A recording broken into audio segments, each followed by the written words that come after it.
Política local. Ivan Gonçalves, Manuel Pisco e Nuno Matias analisam a atividade municipal da região. Ao sábado, às 11 horas, com repetição ao domingo, à 1 da tarde. Bom dia, bem-vindos à Política Local, comigo, Francisco Alves Rito, e com Manuel Pisco, Presidente da Assembleia Municipal de Setúbal, eleito pelo PCP, também Ivan Gonçalves, Presidente da Assembleia Municipal de Almada, eleito pelo PS, e Nuno Matias, vereador em Almada, eleito pelo PSD. É o programa em que analisamos a atualidade política, os principais temas da semana, numa perspectiva dos autarcas, mais municipal, do poder local. O programa está no ar aos sábados às 11 da manhã e repete aos domingos à 1 da tarde. Hoje os temas são ainda a auditoria a Maria das Dores Meira, ao seu último mandato em Setúbal e designadamente factos concretos. Houve desenvolvimentos. Também o funcionamento das urgências de ginecologia na Península de Setúbal, que vai ter um novo modelo, e as presidenciais, em que ficamos a saber esta semana que há mais um candidato de centro-direita, ou mesmo de direita, André Ventura, pelo Chega, assumiu a candidatura. Pelo primeiro destes temas, vou começar com a auditoria a Dores Meira. O desenvolvimento principal é que a antiga autarca comunista e candidata, agora independente, veio contra-atacar, digamos assim, veio dizer que vai avançar com uma queixa contra os responsáveis pelo relatório da auditoria em que é visada.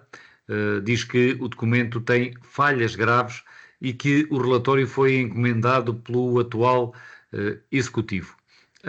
Manuel Pisco, como é que avalia esta reação de Dores Meira?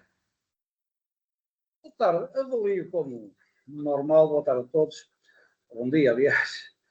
É normal, nestas coisas as reações são naturais, não é? Portanto, quem é visado acha que está a ser injustamente visado, diz que naturalmente vai tomar medidas, o que fará.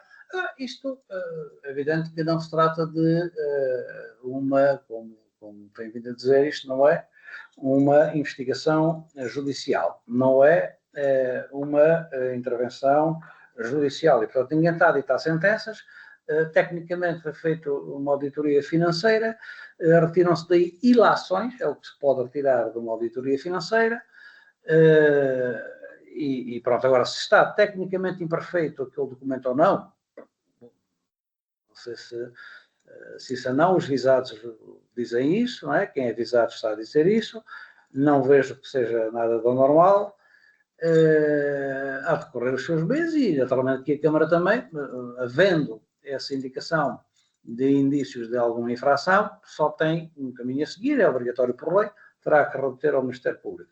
O Ministério Público fará as suas investigações e andará naturalmente que chegará a alguma conclusão um dia destes, que era bom que não fosse muito longínquo, para não deixar tudo umbrando, não é? E para não deixar também que a justiça e que os julgamentos sejam feitos na praça pública, como a justiça lenta sempre faz. E, portanto, um processo qualquer da parte contrária que seja colocado contra a Câmara, contra o auditor, acho um pouco estranho ser contra o auditor, mas, enfim, lá terá as suas razões, também terá a sua apreciação judicial e terá as suas conclusões. E, portanto, no final dos processos que foram levantados, os procedimentos que foram levantados na Justiça, há de haver alguma conclusão. Acho que ninguém que seja acusado costuma ficar calado, não é? Para ter que reagir. Portanto, é prosseguir aquele velho ditado que não se sente na filho de boa da gente, portanto é preciso reagir. Mas Manuel Pisco, além dessas questões genéricas, a candidatura de Dores Meira aponta o que diz serem falhas graves nesta auditoria e depois, em concreto, elenca aqui uma série do que chama falhas. Acusações sem base factual, diz que há uma confusão conceptual, porque invoca falhas no sistema. Não sei se teve conhecimento destes aspectos concretos. Diz que há uma linguagem especulativa, que há fragilidade das fontes, que há uma análise parcial e incompleta, não sei se teve... Você está a colocar uma questão, até parece que nós estamos habituados a ver na praça pública o julgamento dos juízes. Os acusados a julgarem os jogadores. Aqui nem sequer é o caso, porque não há jogadores. Agora, se está tecnicamente incorreto, caramba, então há de haver tecnicamente a demonstração disso. Não é? Não fazemos comparações, que a escala não é a mesma, não tem nada a ver. Mas nós estamos cansados de ver diariamente quase o José Sócrates a vir julgar os juízes, julgar os jornalistas, julgar toda a gente que tem uma opinião contrária a ele. Portanto, isso eu tenho que falar genericamente sobre estas coisas porque não há, que estamos agora aqui a discutir em termos de opinião, se tecnicamente aquilo está mais perfeito ou mais imperfeito, ou se há quem tem que se defender pode-se defender com isso legitimamente. Nem está tecnicamente errado. E, portanto, houve aqui um comportamento que, se calhar, vai dar para que os revisores de contas sejam expulsos da ordem, qualquer coisa assim no género. São demonstrações técnicas que os próprios têm que fazer, que são os visados. Agora, a mim não me cabe, eu não quero entrar nisso, estar a fazer comentários técnicos, nem tecnicamente jurídicos, nem tecnicamente contabilísticos, não é? Não plano contabilístico. Não, eu nem sequer tenho conhecimentos para fazer. Há falhas graves. Pronto, com certeza que em 2 dias alguém já fez essas análises todas, não é? Portanto, o relatório que leva meses a apurar, alguém já conseguiu fazer isso em 2 ou 3 dias. Mas é o normal nestas coisas. Portanto, agora aqui eu acho que quando se diz que a gente não deve estar a alimentar as especulações, quantos comentários mais a gente fizer a dizer que não deve alimentar as especulações, mais estamos a alimentá-las. E, portanto, eu não quero entrar nesse registro, acho que ninguém ganha com isso, e, portanto, não valorizo absolutamente nada esse tipo de avaliações que são feitas da parte visada. Vamos estender a conversa também aos outros membros do painel. Nuno Matias, Dores Meira diz que com esta auditoria pode constituir uma fraude em período eleitoral. Acha que isto tem alguma consistência, esta ideia? Bom dia, Francisco, um bom dia também, naturalmente, ao Manuel, ao Ivan e aos nossos ouvintes. Este tema, que ainda há uma semana foi objeto também de discussão neste programa,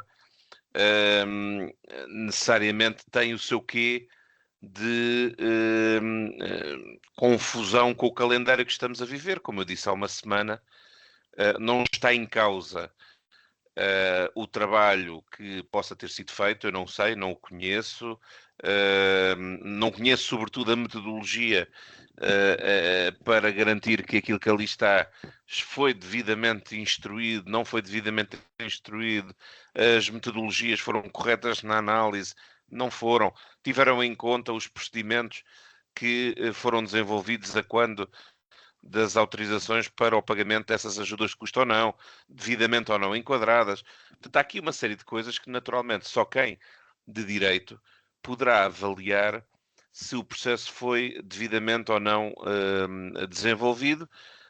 Agora, como eu disse há uma semana e reitero, não deixa de ser estranho, ou não, quer dizer, quem anda aqui há anos suficientes na política percebe que não se dá ponto sem nó nestas coisas. Naturalmente, quando foi desenvolvido um processo de auditoria legítimo, que eu não ponho sequer em causa, que neste caso chega a conclusões que não deixam de ser graves, mas que devem ser agora avaliadas por quem de direito. Neste momento não há nenhuma acusação, foi remetido e bem para o Ministério Público, mas se o interesse fosse também ter aqui um processo devidamente ponderado, minuciosamente avaliado, do ponto de vista de escrutínio, sem pressão ou sem qualquer tipo de especulação, não tinha tido logo a tentação de fazer um comunicado para a praça pública para dar a conhecer as conclusões, boas ou más, corretas ou incorretas, feitas de forma devida ou indevida. Ou seja, ao transformar isto num espetáculo mediático, necessariamente aquilo que se procurou foi tirar dividendos políticos. E, portanto, não vale a pena achar que foi de outra forma. O atual Executivo, ao transformar isto em comunicação, quis fazer isto um episódio. Mas penso que há um equívoco da parte do Nuno Matias quando diz que foi feito um comunicado. Que eu tenha conhecimento, creio que a Câmara Municipal de Setúbal não fez nenhum comunicado, nem sequer a CDU, sobre esta matéria. Penso que não. Está-se a referir a um comunicado destas. Então quem é que tornou público que houve uma conclusão e que Quem foi tornou remetido público, para... não se sabe quem tornou público, não foi assumido quem é que tornou público. Mas Ó comunicado, eu estou a Francisco, referir ao comunicado. Em rigor, está bem, não. Houve notícias na comunicação social, sim, mas não com base num claro, comunicado. certamente porque alguém dentro do processo, e eu posso adivinhar que tenha sido alguém dentro da Câmara Municipal com conhecimento em relação às conclusões, quis deixar sair para fora a informação, seja com comunicado, sem comunicado, com fonte informal ou formal, quis deixar de sair cá para fora que havia esta situação e que foi remetido para o Ministério Público. Nada disto é inocente, quer dizer, não vale a pena fazermos de conta que temos 5 anos, todos nós temos anos suficientes em política para perceber que estas coisas acontecem. E eu não estou a dizer que as acusações que ali estão vertidas não tenham gravidade, já o disse há uma semana, têm, agora têm é que ser avaliado se tem razão de ser ou não, se essas acusações têm ou não têm fundamento. Se tiverem, ninguém está acima da lei, volto a dizer, nem a Dores Meira, nem ninguém de qualquer outro partido, ou de outros partidos, ou independentes ou não independentes, ninguém está acima da lei e, portanto, se prevaricou, haverá um tempo de julgamento e haverá um tempo de penalização caso alguém entenda, do ponto de vista jurisdicional, que há responsabilidade. Agora, no tempo que foi, não é inocente. Acho que nenhum de nós iria sequer comprar esse argumento, seja quem fosse o visado. E, portanto, nós percebemos que isto foi feito agora porque estamos a poucos dias de eleições. Outra coisa é a legitimidade da pessoa visada, porque ela foi visada, não há dúvida, de querer também chamar a si a avaliação de responsabilidade em relação a tudo o que foi feito. Porque da mesma forma que ela pode, de forma legítima, ser visada no sentido de se avaliar se as acusações graves têm ou não têm fundamento, ela também pode apresentar-se a jogo, a terreiro e na opinião pública para que seja validado se tudo foi conduzido de forma correta ou não e se o processo e as conclusões foram ou não devidamente instruídas. Também tem essa legitimidade num Estado de Direito. O direito ao contraditório e à avaliação é fundamental para que se possa avaliar com justiça, equilíbrio e razoabilidade e bondade tudo aquilo que esteja em cima da mesa. E neste caso há uma acusação grave. A confirmar-se não deixa de ser grave, eu volto a dizer, não quero sequer escamotear essas questões e quem está com responsabilidades públicas deve saber que este tipo de situações não devem acontecer e a acontecer as pessoas devem ser penalizadas, mas neste momento ainda ninguém assumiu, nem foi transitado em julgado o que quer que fosse, para se saber se aquelas acusações, primeiro, têm fundamento, foram devidamente instruídas e se a pessoa deve ou não ser formalmente penalizada. Neste momento isso não aconteceu. O que aconteceu foi, o Francisco diz, não houve comunicado. Ok, alguém deixou sair cá para fora. E nós sabemos quem é que possa ter sido. É alguém que tem acesso à auditoria. Eu não tinha. E, portanto, Mas a certa altura, os vereadores, todos do Executivo, tiveram acesso. E já então agora, pronto, são Nuno todos Matias. suspeitos, Francisco. Nesse caso são todos suspeitos. Sim. Agora, para Não, todos não os... são. Já agora, Não, o Nuno tem razão numa coisa, isto aqui não há inocentes. O tempo da inocência já lá vai há muito tempo. olha, eu sei quem não tinha, era eu, Oh, portanto você eu de não tinha certeza que O não Nuno foi. Matias, não, mas há uma coisa que... Ainda há na uma... reunião de quarta-feira, o vereador do Partido Socialista, Fernando José, se queixava, na reunião de Câmara de quarta-feira passada, se queixava de que ele teve conhecimento por um canal de televisão antes do Presidente da Câmara ter distribuído aos vereadores. Portanto, já estava na rua. Agora, nós estamos habituadíssimos a ver dos próprios tribunais as peças do processo aparecerem nos jornais. Como é que nós pretendemos agora que num processo administrativo ou de autoria financeira que não seja também conhecimento? É sempre assim. O momento é conveniente.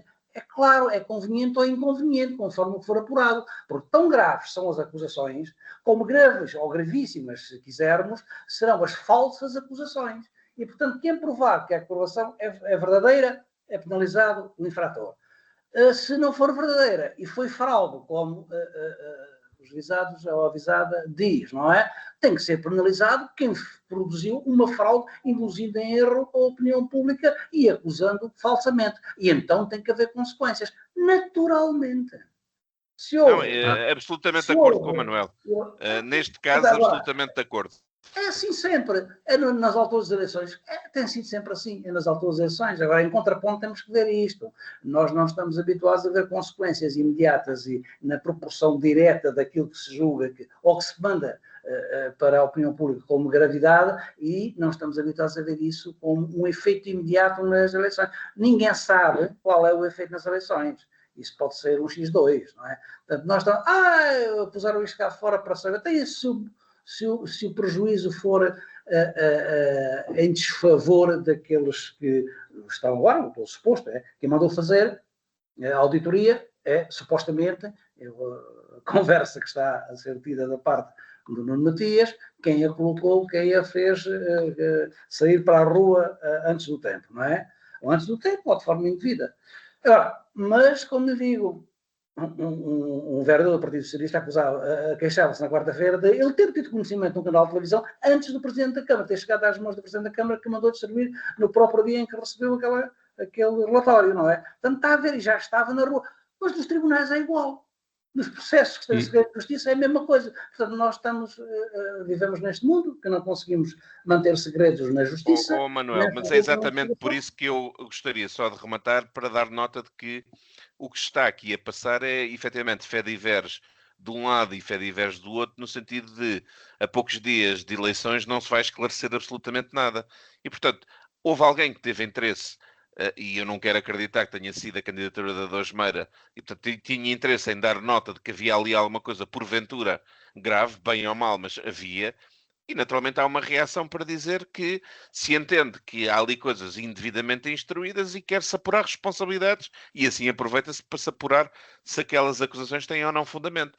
Certo, O que no fim do dia resulta claro é que estamos no dia 18 de setembro a discutir algo que necessariamente não vai ser apurado até ao dia 12 de outubro, mas que se tentou condicionar de uma forma ou de outra. Eu concordo com o Manuel, não sabe depois qual é o julgamento do cidadão, se acha que quem deita cá para fora sem ainda um fundamento absoluto, ou se quem responde e procura responsabilizar quem o fez, quem é que fica pior ou melhor na fotografia aos olhos do cidadão de Setúbal. E, portanto, no dia 12 cá estaremos para contar os votos para ver. Agora, até lá, de certeza que não se resolve. E quem o procurou fazer, passando de cá para fora esta informação, tentou tirar daí algum ganho, certamente, pelo menos teórico. Vamos ver se na prática acontece. Fixando-nos agora no quem o tentou fazer. Pois é que o Nuno diz sempre que alguém o tentou fazer e dá claramente a entender que foi quem mandou fazer o relatório. Eu gostava de lhe perguntar se imagina que um presidente de Câmara do PSD, alguma vez recebendo ou mandando fazer 8 meses de eleições e recebendo um relatório, diria agora vou pô-lo na gaveta até passarem as eleições e só depois é que ele é divulgado. Gostava de saber se o Nuno imagina uma situação dessas. Não, eu diria, eu sem o dar a conhecer, poderia enviar para o Ministério Público naturalmente, porque isso é óbvio, para haver a avaliação formal e pelos órgãos competentes, mas não faria mais nada e não daria... Se acontecer aos eleitos, estava a incumprir a lei. Não, mas está bem, mas há muita forma de dar a conhecer sem pôr na praça pública estas questões. Agora, eu percebo politicamente... Nós não sabemos quem pôs. Pois não, mas podemos... Este debate está interessante, mas o Ivan ainda não entrou e eu ainda ia dizer que, relativamente ao quem o mandou fazer, como tem dito o Nuno Matias, há também um outro aspecto, é que Dores Meira procura reduzir a CDU, sobretudo a CDU, embora também fale um bocadinho do PS, dizendo que foi a mano do PS, mas este relatório foi aprovado, este pedido de inspeção foi aprovado também pelo PSD, aqui pelos eleitos locais, e como sabemos a Conselhia de Setúbal é contra este apoio do PSD a Maria das Dores Meira e já agora, mais recentemente, depois de ser conhecida a auditoria, a Conselhia veio dizer que a estrutura nacional deveria repensar esse apoio. É quem compete manter ou não manter esse apoio. Ivan Gonçalves, tem estado só a ouvir, imagino também queira dizer alguma coisa sobre esta matéria, sobre, neste caso mais concreto, a reação de Maria das Dores Meira à divulgação do relatório da auditoria. Olá, muito bom dia a todos. Eu peço desculpa, Francisco, mas eu não consegui ouvir a pergunta, mas calculo qual é que tenha sido, Era uma porque, bom, pergunta tenho aberta, estado a ouvir. sim, como é que avalia Exatamente, esta exatamente, mas eu reação? tive aqui Sim, um corte.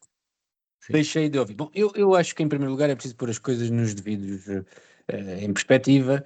Percebo aquilo que o Nuno Matias refere sobre o facto destas questões virem a público a destempo, mas vamos ver uma coisa.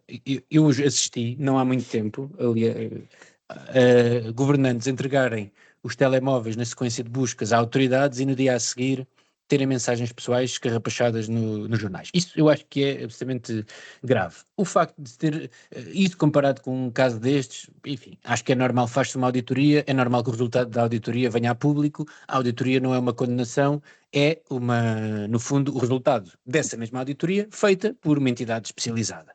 Portanto, e a partir daí, quer dizer, nós temos duas alternativas. Podemos fingir que não temos acesso a esta informação ou não o fazer. E eu acho que não faz sentido nenhum nós fingirmos que não vemos aquilo que vemos e que está à nossa frente. Portanto, eu não me ia ater tanto na questão da informação que circula ou que não circula e na oportunidade com que a informação é circulada. Eu acho que nós temos que olhar mesmo para aquilo que temos à nossa frente.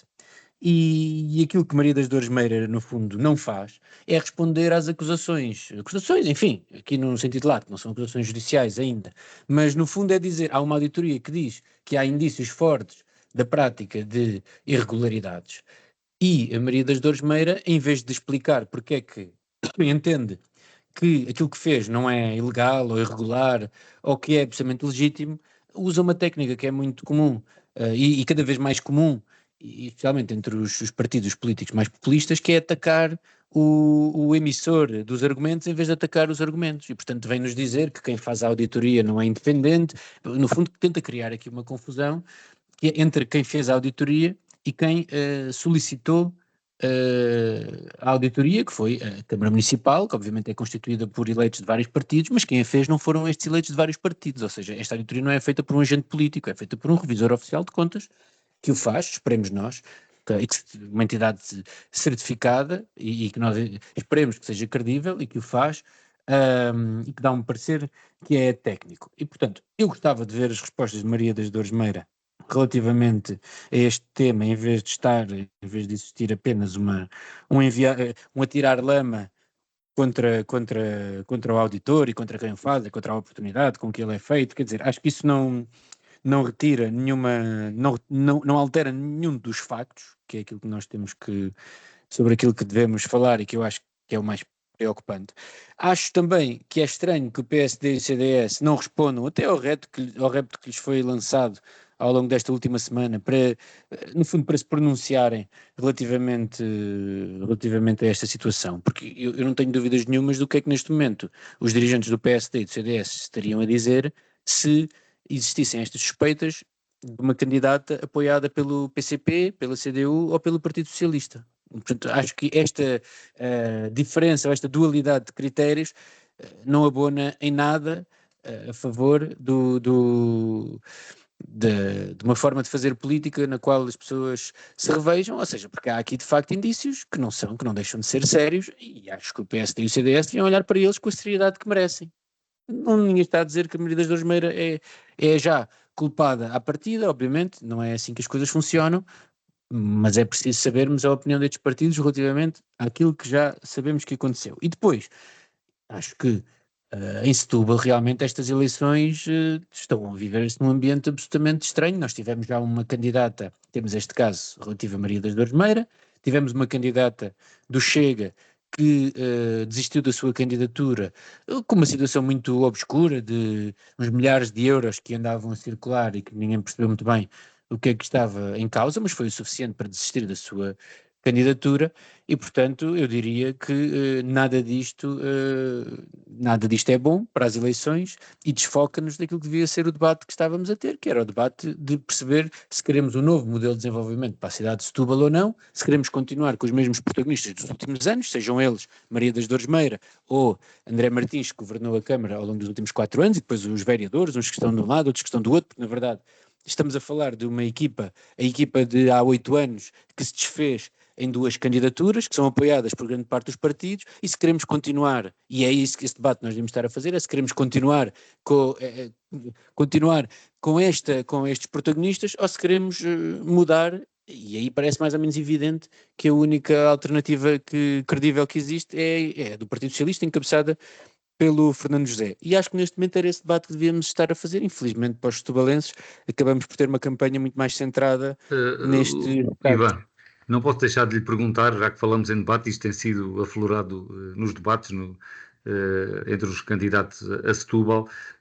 Uma polémica que também marca agora a campanha no Conselho de Setúbal é haver um candidato na lista do Partido Socialista que foi acusado, pelo menos creio que até condenado, no âmbito do processo das FP25. Não atribui importância a isso? Não atribuo importância, porque se nós fôssemos por aí, haveria vários dirigentes do Chega, que hoje em dia são deputados, e que estiveram envolvidos naqueles anos do PREC em organizações muito pouco recomendáveis. Eu também acho que as FP 25 de Abril não eram uma organização recomendável, uma organização criminosa, grande parte dos seus integrantes foram condenados, quer dizer, mas são coisas que se passaram num certo contexto político, há mais de 40 anos, num contexto político, e depois a pessoa em causa está nas listas do Partido Socialista, mas não tem as responsabilidades que tem, por exemplo, Maria das Dores Meira na candidatura do PSD e do CDS. Eu acho que esse tema é levantado, não é por acaso que é pelos setores mais radicais do PSD, aqueles que estão mais próximos destes, aliás, de um PSD que está cada vez mais colado ao Chega, e são essas pessoas que têm essa forma de estar muito próximo da extrema-direita que vão buscar esse caso, quer dizer, que segundo me contam as pessoas de Setúbal, é um caso que sempre que há eleições tentam repescar, porque a pessoa em causa já é militante do Partido Socialista há muito tempo e, ao que parece, é um cidadão perfeitamente integrado, não tem nenhum problema, cometeu erros há mais de 40 anos e pagou por eles, segundo sei. Portanto, acho que não é tema para estas eleições, muito menos tem a importância disto que nós estamos aqui a falar. Não sei se Manuel Pisco ou Nuno Matias querem fazer algum comentário relativamente a este último assunto que introduzi agora, a questão de haver um candidato do Partido Socialista que teve ligação às FP25. Para vocês tem alguma relevância? Francisco, eu não quero dar nenhuma relevância a isso, porque para isso é que temos um Estado de Direito que julga e que procura reintegrar. Não sei se reintegrou bem ou não. Esse julgamento ético cabe aos eleitores. Agora, queria deixar claro que, como aqui já foi questionado sobre se o PSD tomou uma posição ou não, os órgãos legítimos que decidiram o apoio ao movimento independente pronunciaram-se já no sentido de reiterar a confiança em relação à decisão que foi tomada, com uma lógica absolutamente inquestionável. É que, se houver algo a apontar, terão que ser os órgãos jurisdicionais próprios a fazê-lo e a fazer uma avaliação se estas notícias extemporâneas que aparecem agora, a poucos dias de eleições, têm ou não têm fundamento e deve ou não haver penalização se algo se descobrir. O que é certo é que atualmente a única coisa que aconteceu foi espuma para criar ruído e fazer aquilo que, como o Ivan está a dizer e bem, leva a que se perca mais tempo a discutir casos e casinhos do que a tentar dirimir qual é que é a melhor solução para o futuro do Conselho de Setúbal. Isso é que seria desejável que se estivesse neste momento mais a discutir do que outras coisas. Manuel Pisco, algum comentário? Ou passamos ao segundo tema? Não, o comentário é só que esta questão dos populismos crescentes estão a utilizar, sem regra, sem lei, as armas todas que podem e repõem muitas vezes aquilo, argumentos requentados, como se não houvesse redenção na nossa sociedade e como se uma condenação fosse uma condenação para a vida inteira.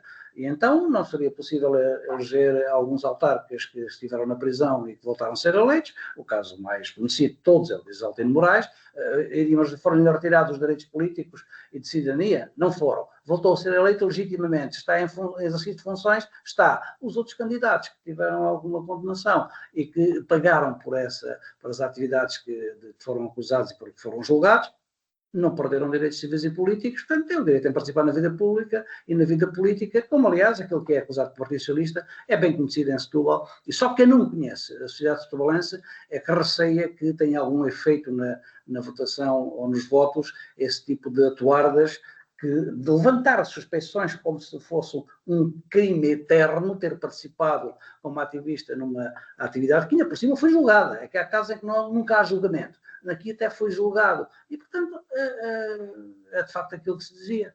Quem conhece a pessoa em causa sabe que é um cidadão perfeitamente integrado e com a sua honorabilidade perfeitamente reconstituída, mesmo à luz daqueles que eram os mais reacionários e cometiam crimes idênticos e que agora acusam os do outro lado de serem eternamente condenados. Não há condenações eternas.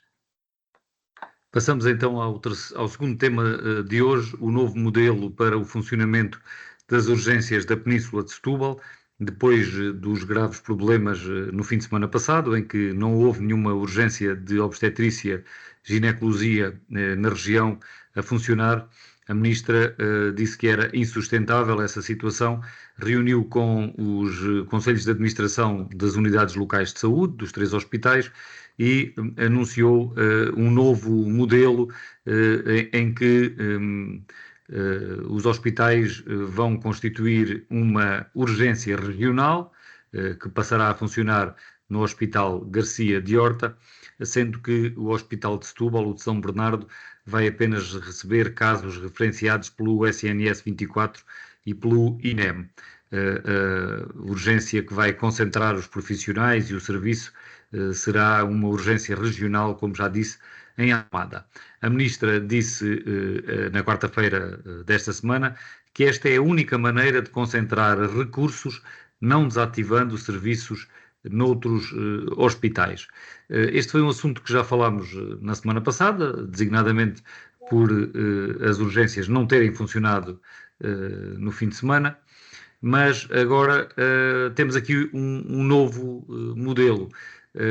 Nuno Matias, acha que, por um lado, este novo modelo afigura-se adequado àquilo que precisamos na região e, por outro, é inevitável, não há outra saída sem ser concentrar este serviço e fazer dos 3, fazer um serviço que possa funcionar com melhores garantias? Bom, Francisco, eu acho que quem tem experiência de gestão, e eu felizmente também fui tendo no privado e em empresas ao longo de muitos anos, percebe que muitas das vezes os atos de gestão são exatamente estes, a pegar nos recursos limitados e tentar organizar respostas operacionais que permitam reforçar a eficiência da resposta para haver maior eficácia nos resultados. Ora, aquilo que aqui se está a passar é uma evidência absoluta. Nós sabemos que os recursos, neste momento, são absolutamente limitados. Faltam recursos humanos e a capacidade de recrutamento não é aquela que é desejável. Aliás, nós sabemos, foi notícia, que havia uma projeção de conseguir-se fazer o recrutamento de 7 médicos para que, a partir de setembro, o problema em Almada, por exemplo, deixasse de se verificar, e o que veio a demonstrar-se pela realidade que se veio a verificar é que dos 7, acho que só conseguiram recrutar 2 ou 4, eu confesso que tenho ainda essa dúvida, mas não conseguiram recrutar os 7, o que levou a que não se conseguisse operacionalizar as respostas, apesar de estarmos melhor do que há uns meses e melhor do que há uns anos. Isso não significa que estejamos bem, e isso também não significa que as limitações tenham sido ultrapassadas. Ora, perante isto, parece-me que o Governo anda bem, no sentido de encontrar uma solução, mesmo que transitória, não sei, temos que ver com o desenrolar das situações, no sentido de encontrar uma urgência regional que garanta pelo menos um ponto onde o cidadão sabe que ali não vai deixar de ser atendido. E, portanto, o desejável seria ter as urgências todas a funcionar. Mas temos médicos para isso? Não temos. Qual é que é a resposta, perdão, do ato de gestão? É reorganizar para que a resposta seja tão robusta quanto possível. Isto vai ser permanente? Não sei. Desejavelmente espero que não. Mas tudo vai depender da capacidade, primeiro, de recrutar recursos humanos. Segundo, organizar as equipas para ter os serviços a funcionar para servir o cidadão, e que com isso possa acrescentar capacidade de resposta e não tenhamos tantas notícias de serviços encerrados ou prejuízo para os cidadãos, que isso é que não é admissível, da mesma forma que também não era admissível em toda a Península de Setúbal não haver sequer uma urgência a funcionar e, portanto, as críticas e os sentimentos de alguma desconfiança e revolta em relação à resposta do sistema necessariamente têm que se aceitar quando se vê passar o tempo e há alguns problemas estruturais que não continuam, ou melhor, não continuam a garantir as respostas adequadas e, portanto, o Governo está a dar um passo lógico de gestão, que é otimizar os recursos para melhorar o serviço. Esperemos que, de forma mais estrutural e de médio e longo prazo, seja possível reorganizar os recursos para ter mais algumas urgências de proximidade, porque também não é muito curial. Neste domínio das maternidades, o que está previsto, continua em cima da mesa, reafirmou a Ministra, é criar um centro materno-infantil, estou aqui à procura do nome sim, concreto. Em Setúbal, sim. No Garcia de Horta. Está bem, mas para além disso, há, segundo eu percebi, há também o desenvolvimento no Hospital de São Bernardo, no sentido de reforçar também a capacidade e, portanto, haver aqui uma rede mais próxima, tanto quanto possível. O modelo anunciado agora... Futuro, o modelo anunciado agora é uma urgência regional no Garcia de Horta, 24 horas por dia, e o Hospital de São Bernardo funcionar com o CODU para garantir o problema das distâncias, aqueles casos que não podem chegar até tão longe, até Almada, e para haver também alguma redundância. Depois, a Ministra diz que continua a estar em cima da mesa um centro materno-infantil da Península de Setúbal, que será que viverá dentro do perímetro do Hospital Garcia de Horta, e esta é uma frase da Ministra. Mas eu passava agora para Ivan Gonçalves. Ivan, o Nuno Matias dizia que isto é um passo lógico, racional. Está de acordo com isso? Bom, eu acho que em primeiro lugar é preciso dizer o seguinte, obviamente que resolver esta questão, como grande parte dos problemas do SNS, não é fácil. E isso é aquilo que sempre foi dito, já quando o Partido Socialista era governo.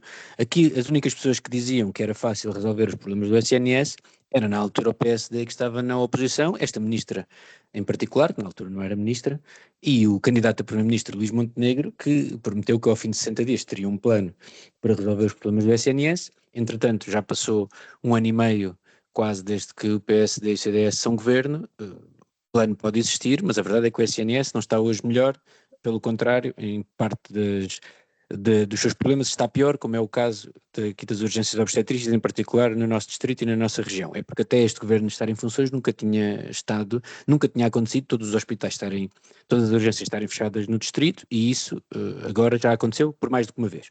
Mas eu até diria que neste caso, isto tudo que eu disse agora, nós já dissemos no passado, é uma constatação que não é de agora, mas nós tivemos durante o verão um grande anúncio da senhora Ministra de que a direção executiva do SNS teria conseguido contratar uma equipa de obstetras e que não teríamos mais problemas com as urgências no distrito de Setúbal, em particular no Hospital Garcia de Horta. Ora, aquilo que nós assistimos no último dia foi que quando essa equipa supostamente iria entrar em funções, logo nos primeiros dias, as coisas falharam.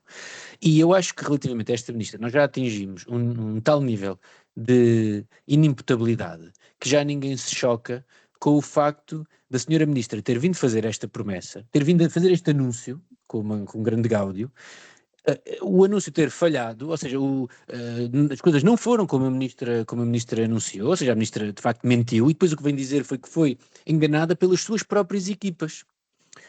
E portanto a situação que nós temos, e que só não é um escândalo, porque de facto eu acho que esta ministra já está já está num nível de quase inimputabilidade, já toda a gente espera tudo, é que não acontece nada. Acho que a senhora Ministra ter falado com as suas equipas, não sei que consequências é que existiram, mas a responsabilidade pela competência das equipas é dela, é a senhora Ministra que escolhe a sua equipa, e para além do mais, ninguém tem culpa, nenhum português, nenhuma grávida tem culpa que a equipa da senhora Ministra seja incompetente ou mal informada e que a senhora Ministra venha reproduzir coisas que não são verdade. E, portanto, a situação que nós temos neste momento é que a senhora Ministra veio a público depois dizer que estava muito incomodada com a situação, porque isso era um problema político para ela e do qual não teria culpa. Obviamente o responsável político é responsável político e em particular, quer dizer, não foi a informação que a senhora Ministra tinha, não lhe foi dada por outras pessoas que não aquelas que compõem a sua equipa.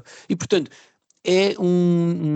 eu acho que estamos perante um grau de incompetência desta senhora Ministra, como já há muito tempo, que não se via no caso do Ministro da Saúde. Já venho a dizer isto há algum tempo. Acho que esta Ministra já toda a gente percebeu que é o elo mais fraco do Governo. Também sabemos que a saúde é uma pasta difícil, mas claramente tem que estar entregue a alguém com outro tipo de competências, de capacidade de fazer pontos, de capacidade de recuperar alguns vetores do SNS e sobretudo que tenha o mínimo de senso comum de perceber que o ministro não se pode pôr na situação em que esta ministra se pôs, que é de fazer um anúncio que supostamente teria resolvido o problema e depois o problema não só não se resolveu, como está, não sei se está pior, mas enfim, está, como não existe, as urgências estão fechadas, pior que isso também é difícil, mas acho que é lamentável e é mais um triste episódio desta senhora Ministra que não vai deixar saudades nenhumas e, portanto, já toda a gente percebeu,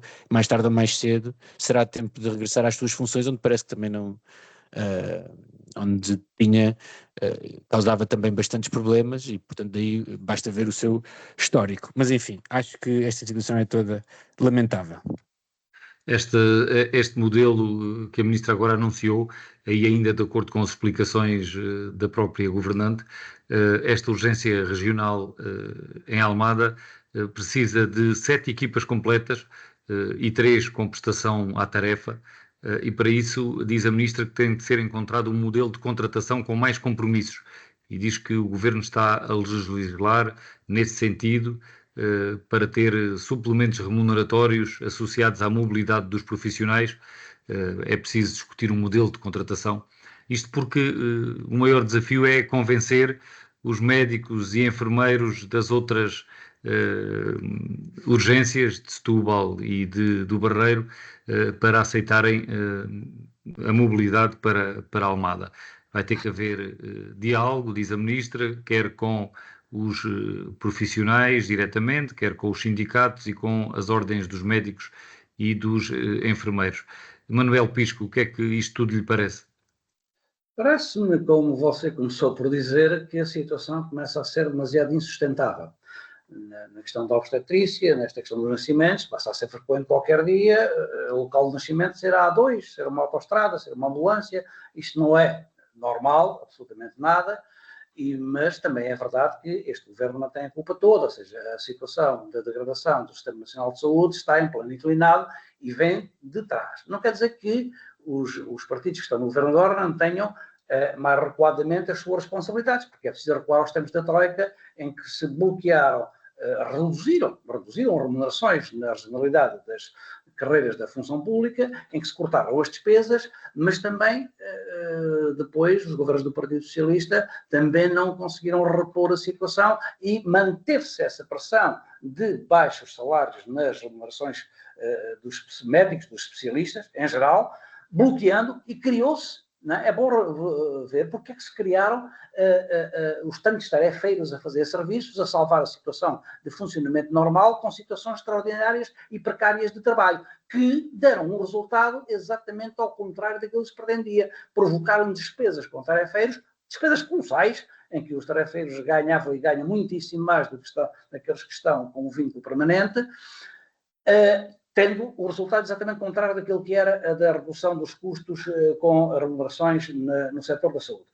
E nunca se saiu disto. O governo do Partido Socialista também não saiu disto, e agora esta ministra e este governo vem todo contente. A situação na saúde está a ser insustentável, mas mais insustentável é esta ministra da Saúde. Mais insustentável é um Serviço Nacional de Saúde que ninguém percebe o que é que está a gerir.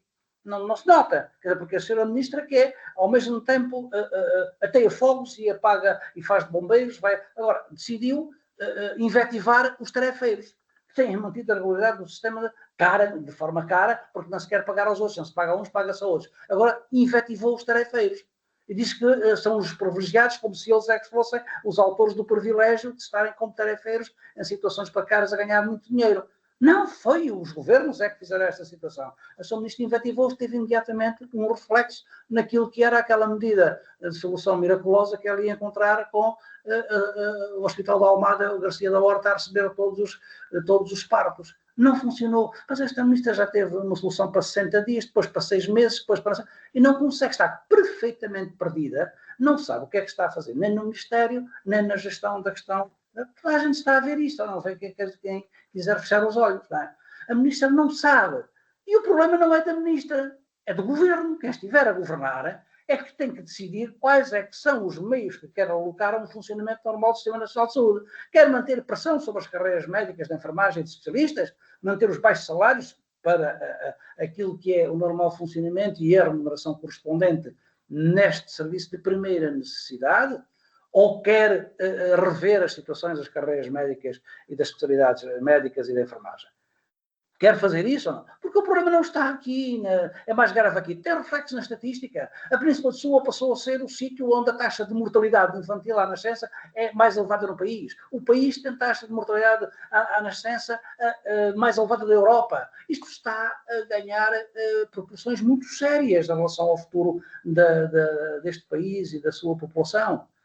E o governo anda à procura de medidas pontuais para resolver o caso aqui com um passo de mágica de gestão. Não há mágicas na gestão destas coisas. Há soluções de fundo se queremos preservar, manter o mínimo no nível de satisfação das necessidades da população no Serviço Nacional de Saúde. Se o governo não encarar isto como um problema global, não há medidas que qualquer ministra possa anunciar de 15 em 15 dias para soluções que nunca veio. Portanto, quando estas medidas são anunciadas, as pessoas já não acreditam em solução coisa nenhuma. Agora, o que é que o governo quer fazer? Quer deixar de degradar o resto do Serviço Nacional de Saúde? Quer, depois disso, há uma questão de gestão, é um problema de estrutura, é um problema de gestão, mas ninguém consegue pôr a gestão a funcionar com eficácia. Então, qual é o problema de fundo? Já o identificaram? Tantas necessidades, tantas carências, tantas dificuldades em ter pessoal a trabalhar. Mas já identificaram. Agora, a prova de que esta senhora ministra não sabe exatamente o que é que anda a fazer, sendo ela uma funcionária, uma trabalhadora do setor, não é? É aquilo que fez em relação aos tarefeiros.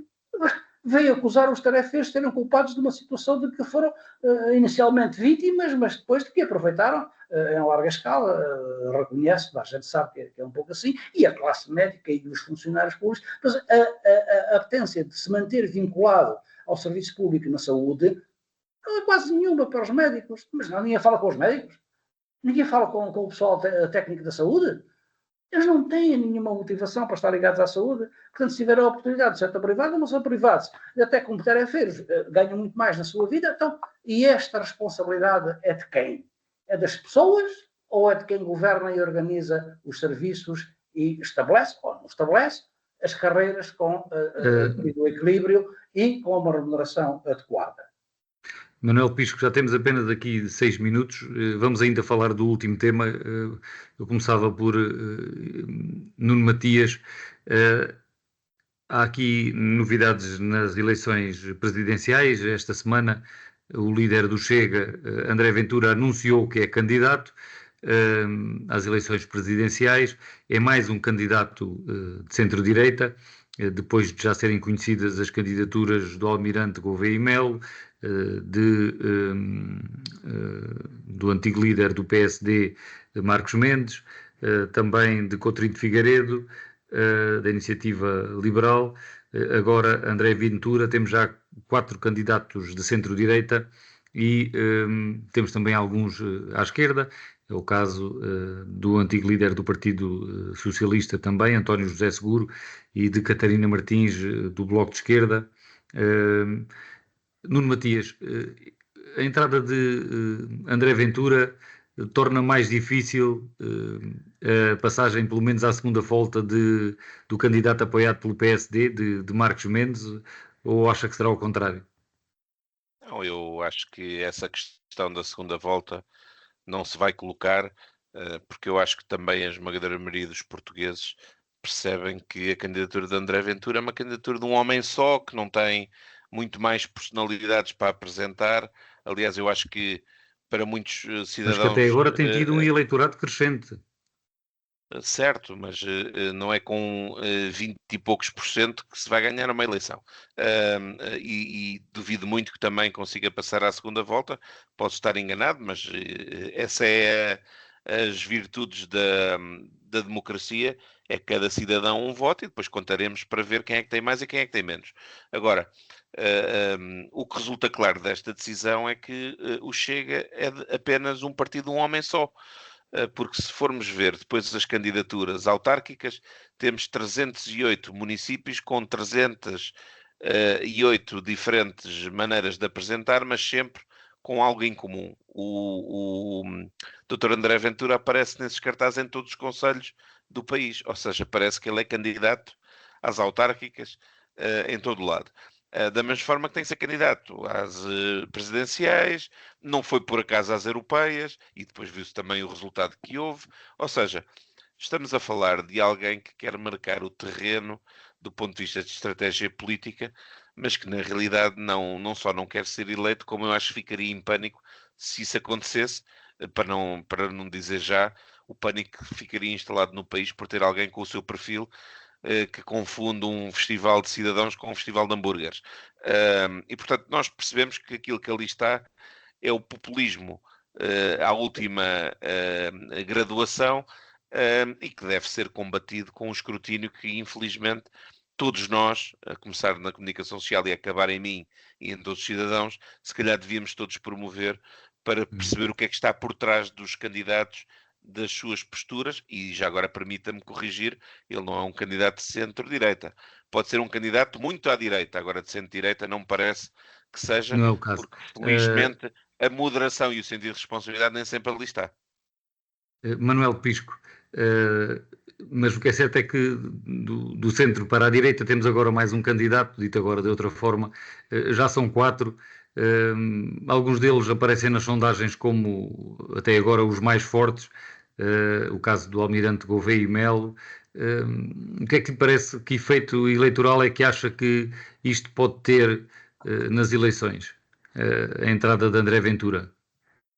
Pode ter o efeito eleitoral que o André Ventura pretende. O André Ventura, não esqueçam, que o André Ventura anda candidata-se a dizer que quer derrubar o sistema.